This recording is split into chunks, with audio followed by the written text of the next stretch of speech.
Why would anybody say that taxes don't fund government spending? Why? Surely, isn't that how things work? And I pondered for weeks and weeks and weeks. And the moment it happened was I was actually in bed and I couldn't sleep thinking about this. And I had a partner at the time, and I remember waking up at 1:30, just screaming, "Oh my God, I get it!" And I had to wake him up. I just didn't care. It was a school night. I didn't care. I had to tell him, "I get it." And I started explaining to him how I understood it. Government, it's government creates the taxes. It's not the other way around, etc. And he was not even remotely interested in what I was saying. Was this the beginning of the end? yeah, probably. I wouldn't blame him, actually. That's quite rude of me. But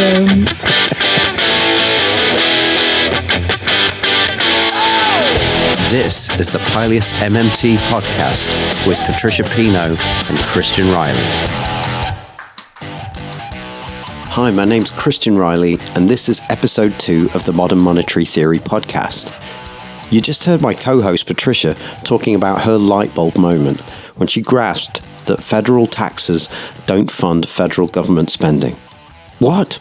Taxes don't fund spending? Yep, it's the phrase that wakes us up in the middle of the night and won't let us and maybe our partners go back to sleep once we've figured it out. Taxes don't fund government spending. It's the truth that every economist knows, and possibly some politicians know it. But because you don't know it, your political representatives have to keep talking as if it's possible for the government to run out of money. As we discussed last week, if the UK government wants to spend £10 or £10 million, it tells the Bank of England to credit the bank accounts necessary to spend that money, with a keystroke. These pounds are now there where they weren't before. All governments that issue their own fiat currency work this way. So if the government doesn't need your money in order to spend money, why are they taking money off us in the form of taxes? Well, as economist Hyman Minsky said, everyone can create money. The problem is to get it accepted. So let's work that through. If I write you an IOU for £5, and if you trust me, you'll accept it. If you can find someone else who trusts me to pay up, you can exchange it with them for £5 worth of goods or services. And they, in turn, can use my £5 IOU as currency among all the people they can find who trust me to pay that debt of £5. It'll be as good as a government £5 note among all the people that trust me to pay up.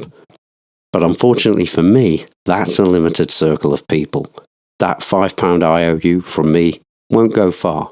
Unlike me, our government doesn't work on trust to get its IOU accepted. Instead, the government tells you that you need to pay your taxes or go to jail. And your taxes are not due in gold or silver or seashells.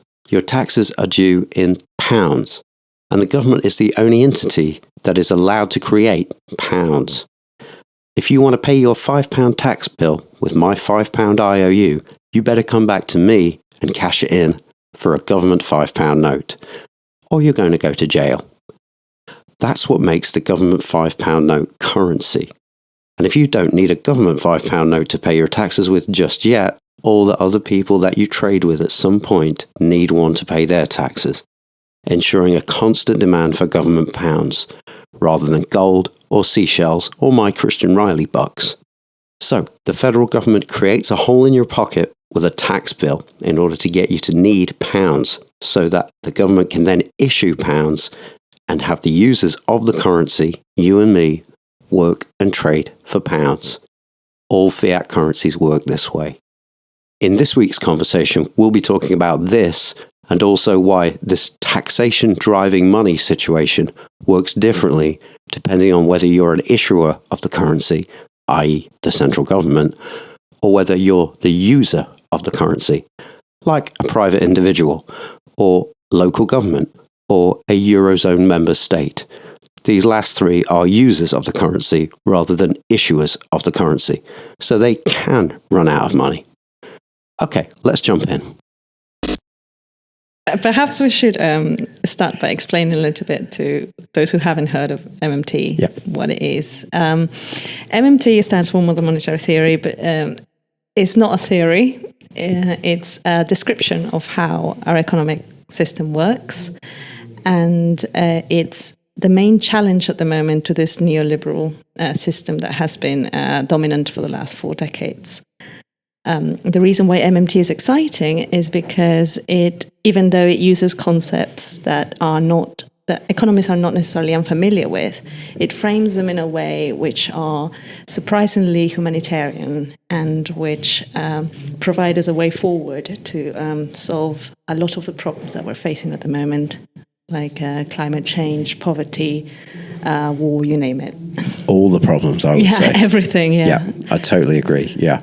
Everything is possible. In fact, I would say the worst thing that happened to MMT is that it got called modern monetary theory. Modern is a word that you use when you're trying to sound like, hey, we're down with the kids. Yeah. Monetary, who's not mad at money? Theory is completely a misnomer. It's not theoretical. It's the actual balance sheet accounting framework of how the government spends. I think the name, it has a happy accident in that, it's also could stand for magic monetary. Which I think a lot of MMTers would prefer. I think they tried to. The Tories have seen the coming of MMT, and that's why somebody said they were, look, we need to get ahead of this and make MMT stand for something else. So let's start saying magic money tree, magic money tree, magic money tree. Well, there is this theory that I don't know if it's a kind of a myth or whether there is any truth in it, but that Theresa May actually made a point of reminding Parliament that that government doesn't have any money of its own because it could see this kind of MMT threat coming into the background. I like to believe that. Yeah, I can totally believe that. So a jumping off point that there's so many ways you can get into talking about MMT. One is to say the government, like ours, is sovereign in its own currency, which means if you've got £1 in your pocket, where did it come from? There's only one place it can come from if it's not counterfeit. The government made it. Yeah. Yeah.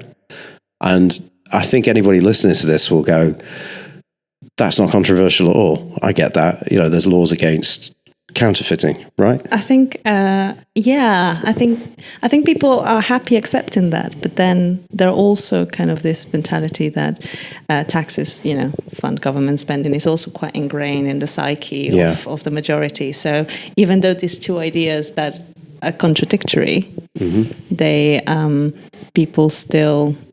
It's only when you start talking about government spending that people start saying, wait a minute, that's not how I've been told, this is upside down. Yeah, because I spend what I can get. As an individual, I spend what I can get. So government must be the same. Yeah, so where's their money coming from if they're going to build a road? Where's it coming from? And what is the answer to that question, Patricia? Money can only come from one single place. Government issues all the currency in this country. It's illegal for any person to issue currency. So by definition, then taxpayers cannot fund government. It must be the other way around. We must get our money from government.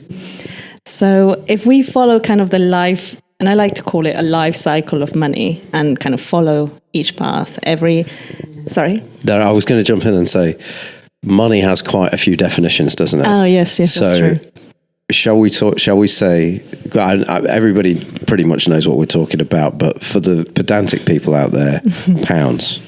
Pound sterling, that's, in the UK, pound sterling. Yeah, okay. Not all economies work the same way. Yeah. But for the UK, the US is the same. If you hear us saying money, we mean pound sterling. Yeah. And it here in the UK.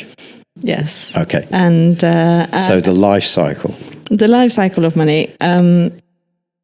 So money, obviously, each of these countries have a central bank, and when government spends money, the central bank will fund that spending.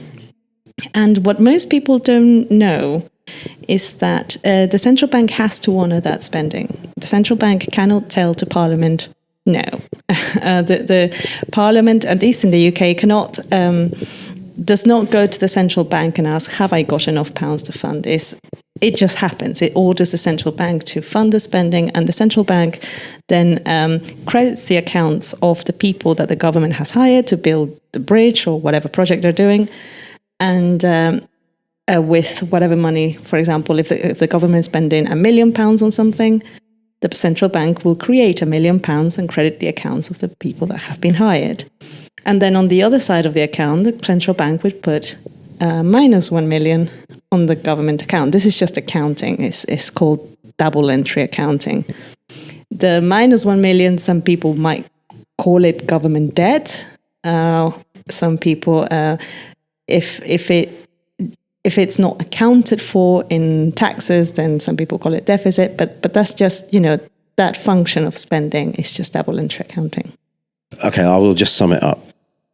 What we've just said is when Parliament approves a budget, Parliament tells the central bank, Bank of England in our case, in the UK, to credit the bank accounts of the people, institutions and individuals necessary to make that thing happen.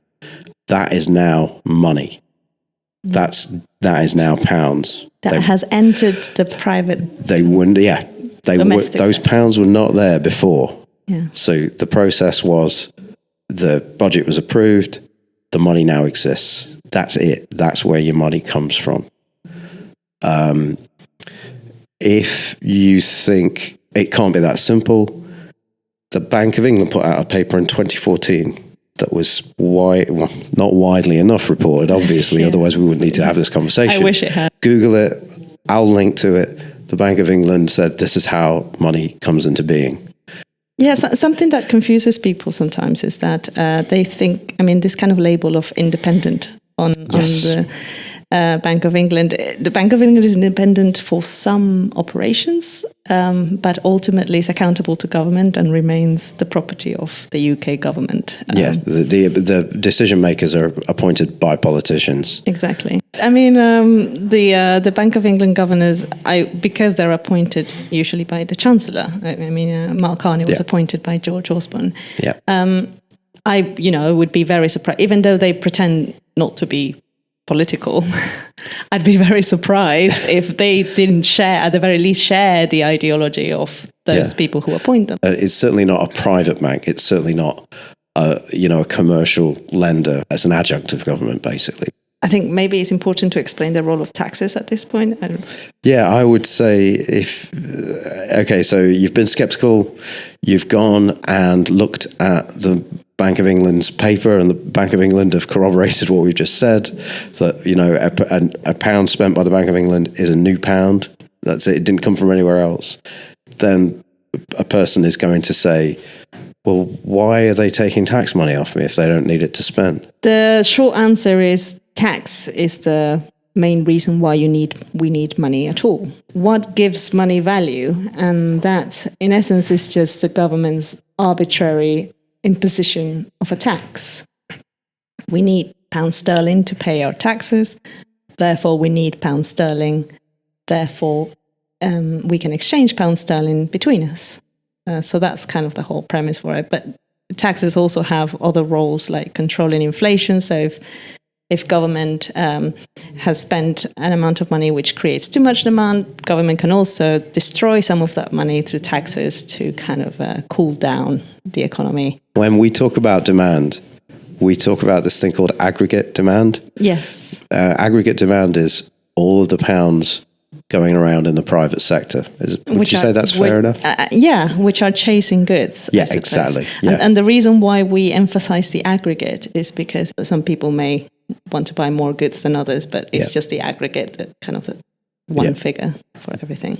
If aggregate demand, i.e. all of the pounds chasing goods and services in this country, is too high, for want of a better word, you will see inflation. So it's fair to say at that point, taxes do serve another function other than to drive the money. Warren Mosler is the sort of innovator of this way of thinking about the way sovereign governments spend.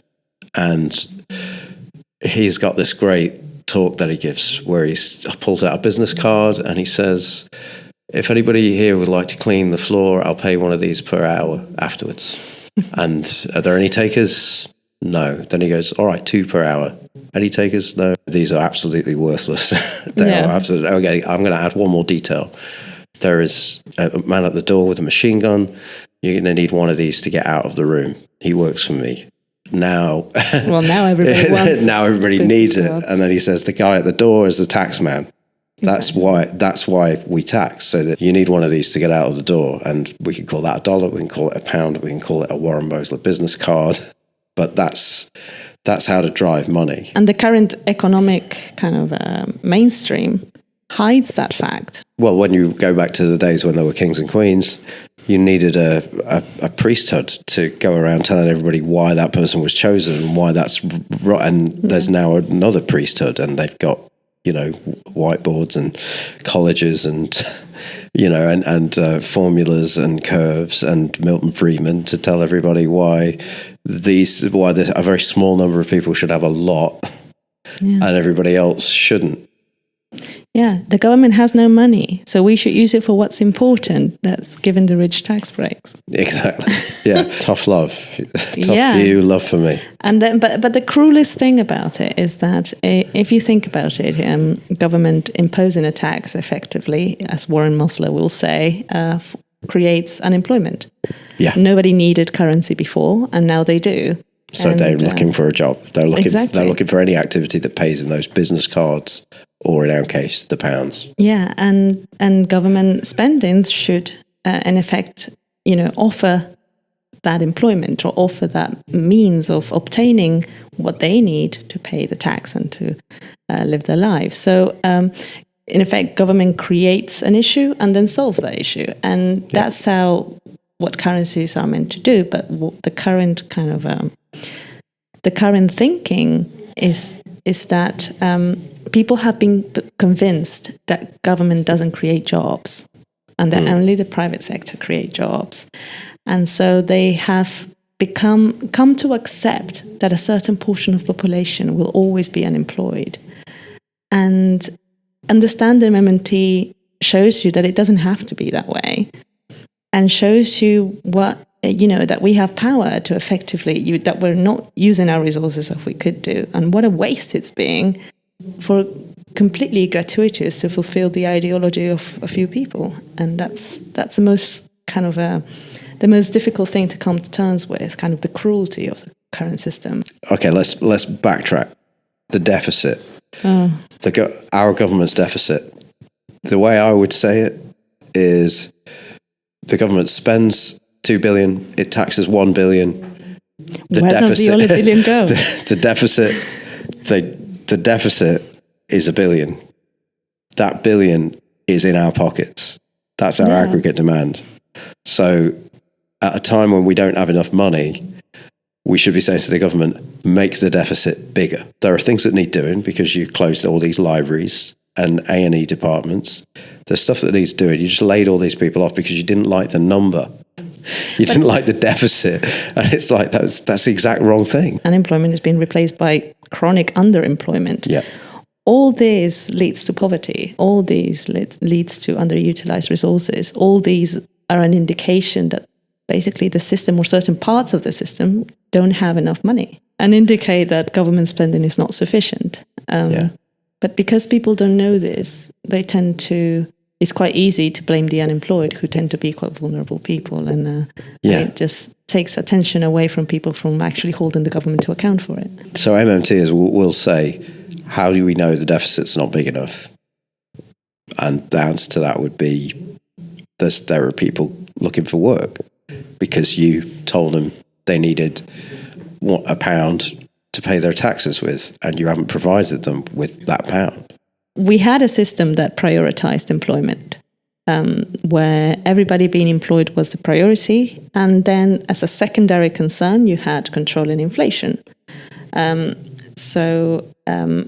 with Thatcher and with the new neoliberal thinking, kind of it it got on its head, basically. Now, we are really scared of inflation, but we don't mind people dying of starvation and nurses, going to food banks. That's okay as long as we don't have inflation. And I think that our priorities are completely wrong. Yeah. If you want to control inflation, understand MMT, the price of a pound, the prices are set by what governments pay for things at the point they pay for them. If they decide they're going to employ somebody for £20 an hour to, do some data entry, the real value of a data entry clerk becomes £20 an hour. Yeah. There will be other government sets the rules of the game. That's the price. Yeah, exactly. Yeah. People often point to the Eurozone and say, well, if governments can spend what they want, unemployment doesn't need to happen. Unemployment's a choice. Austerity is a choice. Why is Greece suffering so much? Why are the people of Greece suffering so much? Yeah. This is where the issue of sovereignty comes in again. The Eurozone nations effectively relinquished their the sovereignty over their own currencies and effectively have adopted a foreign currency. This obviously takes away their ability to ensure, first of all, employment within their own countries, which is why it's not surprising unemployment levels in Greece and elsewhere are absolutely insane at the moment. Every country has a different priority, and the strategy for spending is centralized, so it doesn't really look at the needs of each nation in isolation. It just kind of gets jumbled up in a single one-fits-all. Is it fair to say they have monetary union without political union? Yeah. And that's where the problems are coming from. Yeah. One is mismatched. The United States of America has a monetary union. They all use the dollar, and the individual states can't print the dollar, but the federal government can print the dollar. The reason they don't get into so much trouble as, say, the states of Europe is you can drive from the East Coast to the West Coast and it's politically, homogenous or, culturally homogenous, and whereas Europe is vastly different, the states have different requirements. I would encourage anybody listening to look at your Pilius article, How to Kill a Country, The Continued Destruction of Greece. And you've read that, have you? Yes, I have. There's a very simple reason why we can't become the next Greece. We issue our own currency. Greeks will be going, we have unemployment, the deficit's not big enough, we need more aggregate demand in our economy. We have a simple solution. Greece does not have that option. And the Greeks, they have to go cap in hand. They have to go to an outside institution that's not their government, that wasn't voted for by the Greek people, and say, please give us the aggregate demand, the euros in the private sector, please make that happen for us so that we can employ all these idle resources lying around that's causing huge suffering and, the productivity that's never coming back because time only moves in one direction. That productivity is just gone. Mm-hmm. And it's going to continue to go. So anyway, the European Central Bank go, no, sorry, we've got rules and go away.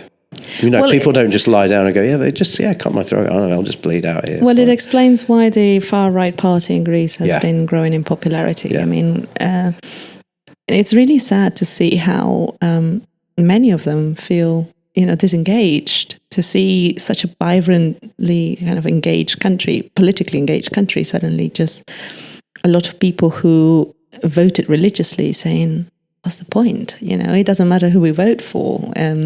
We voted for Syriza, and they still just did whatever the creditors wanted, and it won't make a difference. I'm sure a lot of people could never stomach voting for somebody like Golden Dawn, but I think a lot of people will feel they have no choice, and it's horrific to see. There's really no end to this. Unless, of course, the Troika suddenly back down and say, okay, well, you can have your investment now, and we recognize that there is a need for employment, there won't be a change. If the number of euro in the Greek economy, aggregate demand, was controlled by the Greek government, they would be increasing the deficit, no problem, because they don't want to lose their jobs. They don't want they'll get voted out of office. Democracy would go, look, you've really messed this economy up, so you're out of a job, and that would be the check and balance. But because they either understand, like, well, the government can't do anything about your unemployment situation because there's a authority over the top of your government that won't let you have the thing that you need to mobilize the resources. Just to bring it back home for a second, Greece is in the position of Islington. Yeah, Islington Council. We're in Islington now, and if there was high unemployment in Islington and Islington wanted to do something about it by spending some more money into the economy by giving people jobs, it would have to get the money from somewhere. It couldn't just print the money like our central government does. It would have to collect it in taxes. It would have to borrow it. It would have to. So that's another way to think about member states of the European Union as they relate to the European Central Bank.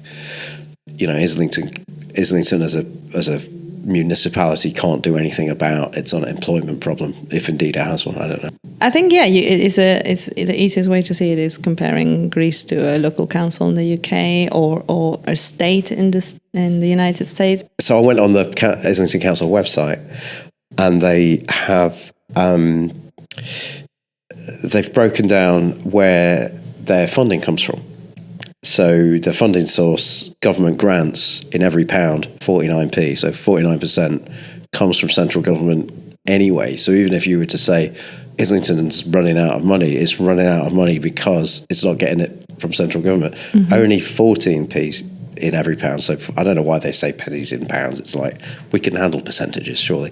But, they said 14% of what Islington spends comes from council tax. So it's the majority of what it spends comes from central government anyway, and they are planning to, and this is for all municipalities across the nation. I saw this in a Financial Times article that the austerity plan for local councils is to cut their government funding by 70% by 2020. So that's just going to result in all kinds of unemployment, strife, services, children's services, health services. I walk to work every morning, and it's noticeable the homelessness rising, and there are often just people camping. It's when it's freezing, and it just is completely heartbreaking. And when you understand where it comes from. When you understand MMT and you realise this is a choice. This is a choice. It's not something that has happened to us. Yeah, and that's, the weather changed, and people just got lazy, and now we're not. It's not Brexit. Yeah, exactly. This is austerity. Yeah. Doing it what austerity does. And also, it was announced that was what they were going to do. Yeah. So it's not even a surprise. So as more people become homeless, the queues for you to see a GP get longer. Don't be surprised. This is a policy. They never said it was going to get better. They said we're going to cut spending, people thought government spending was their spending. They didn't realize it was their income. Exactly. Yeah. And it's like saying we're going to make you poorer, and everybody was like, yeah, okay. It was through questioning that I came across Bill Mitchell's blog. And it's the only thing that made sense. Everything suddenly fell into place. Everybody has a eureka moment, and everybody where everything just clicks, and I think your brain gets rewired in a way. And for me, it was me pondering about why would anybody say that taxes don't fund government spending? Why? Surely, isn't that how things work? And I pondered for weeks and weeks and weeks. And the moment it happened was I was actually in bed, and I couldn't sleep thinking about this. And I, I had a partner at the time, and I remember waking up at 1:30, just screaming, "Oh my God, I get it!" And I had to wake him up. I just didn't care. It was a school night. I didn't care. I had to tell him, "I get it." And I started explaining to him how I understood it. Government, it's government creates the taxes. It's not the other way around, etc. And he was not even remotely interested in what I was saying. Was this the beginning of the end? yeah, probably. I wouldn't blame him, actually. Yeah. That's quite rude of me. But it's amazing what not knowing how things work, how it can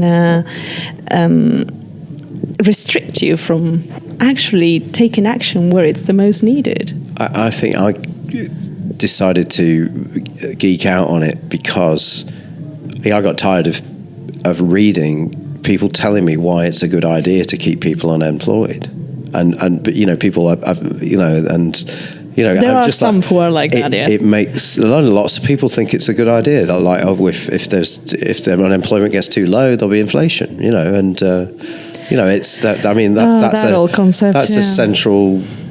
That's a big plank of orthodox economics, and many people believe it. I mean, how can somebody read that and not see that there's an agenda behind it? Yeah. Behind concepts like Nairu. Yes, Nairu. God, have we even got time to go into that? No. So there's a concept in economics called the non-acceleration inflationary rate of unemployment. So that ensure a natural rate of unemployment. Yeah. And if you get that wrong, there'll be hyperinflation, and we'll all be walking around. And we're all going to die. But anyway, it's been a moving target. How you're channeling Ellis Winningham. Oh yeah. We're all going to die. Yeah. Yeah. He's been a great mentor. Yes. Yeah. For many of us. Yeah. Absolutely. Yeah. But there's an idea that unemployment's natural. Just to sort of simplify it a bit, so there's a natural thing that happens called unemployment, and like we've just said, like Warren Mosler illustrates with his business cards, where he says, "I've made you unemployed now. I've said, if you don't have these business cards when you walk out of the room, you're going to go to jail for not having enough business cards." I've created unemployment. I've created a bunch of people who are looking to earn. Unemployment and people looking to earn paid work. Have you heard the dogs and bones analogy? Yes, please. It's the same thing, isn't it? Yeah. Well, I mean, it's perfect. I'll try and remember it. They take 50 dogs, they bury 45 bones in a garden. They say, go find the bones. Best case scenario, 5 of them don't get bones. Yeah. The consultants come in and go, right, we need to train these 5 dogs to get better at getting bones. And they send them on all kinds of courses, and they get really good at getting bones. They do the same experiment. They plant 45 bones. They send 50 dogs in. The 5 dogs that didn't get bones before, they now get bones. They go, see, it works. When we train them, they go, of course, 5 other dogs haven't got bones. And that's basically the macroeconomic picture. You can throw all the training at it you want, but if the bones aren't there, if the jobs aren't there, if unemployment will persist. If the aggregate demand isn't there to create the jobs. So I think it's worth saying, you can increase aggregate demand, i.e. you can put more money in the British economy, not just by government spending. What's the other thing you can do? Well, you can reduce taxes. If you don't like the idea of the government taking control, all right, we increase the deficit by cutting taxes. Let the private sector figure it out, see if they can do any better. During the austerity years, there were, a lot of mainstream economies were against austerity, as you know, even without MMT. But they never formed a coherent argument against it. And MMT forms that argument in a way that a 5-year-old can understand. It's just, as we said, irrefutable. If you are tired of being told why austerity is necessary, you need to work on the counter argument, because it absolutely isn't necessary. And there is a very coherent reason why it's not necessary.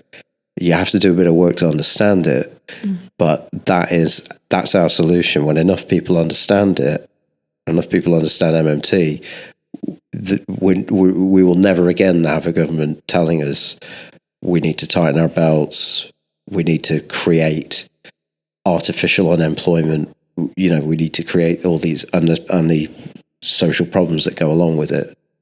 And I think that's why people who discover MMT get passionate about passing it on. So mainstream economics was effectively built to justify neoliberal thinking or many aspects of neoliberal thinking, and on austerity. You're always going to get the same result. We need to cut.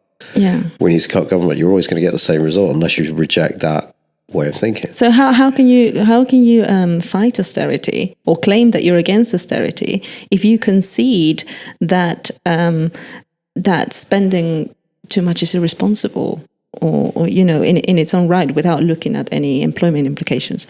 That let me just jump in here as well. MMCers will say just because the government can spend whatever it wants that's available for sale in pounds, it can buy anything because it makes pounds. We're not saying it should. Mm-hmm. Nobody has ever advocated it should buy everything. Go on a crazy, it should be down to a budgeting process, which comes down to the people. The people vote somebody in and say we want to commit real resources, not pounds, but real, labour and materials to X. And that's what. So again, it's throwing it back to the people. And that's where we want the spending to come from. We're not saying the government should just spend willy-nilly. It should spend on what it committed to spend on when we voted for it.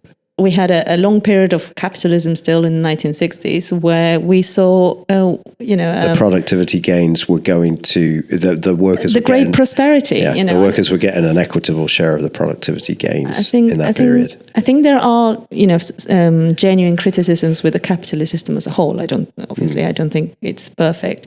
I think it naturally can lead to big inequalities, and that's kind of what it is. But the state should act as an agent, as a kind of a referee between the working class and the capitalist class to avoid this. I'm up for dismantling big unaccountable blocks of power, but I would say rather than that being the government at this point in time, we need it as a countervailing force against conglomerations of private power. I would say neoliberalism is at the moment going, no, the private sector is the only thing that can solve all the problems.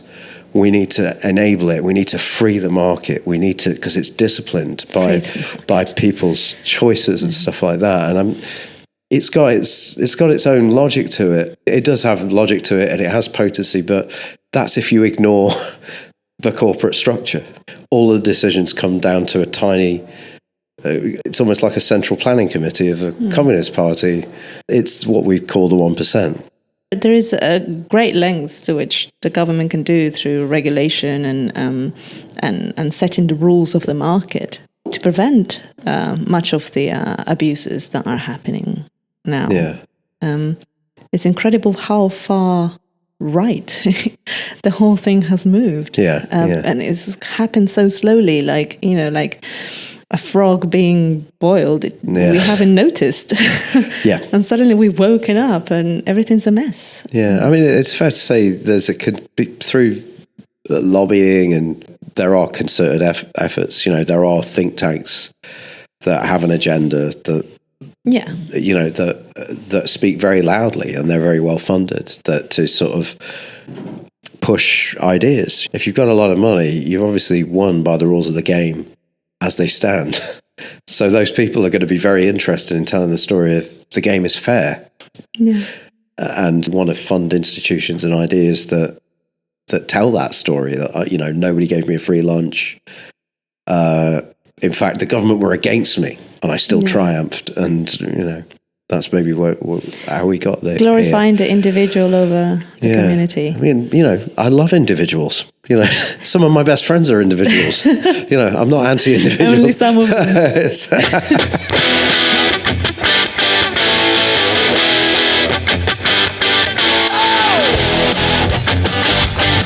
That was the Pileus MMT podcast with Patricia Pino and Christian Riley. You can get in touch with us via Twitter. Patricia is @Patricia N. Pino, and I'm Christ Riley. You can also email me at christriley@outlook.com. I'm going to spell those for you. Patricia is at PatricianPino, and I'm at CHRISTREILLY. We hope to hear from you, and we hope you can tune in next week. Thanks for listening.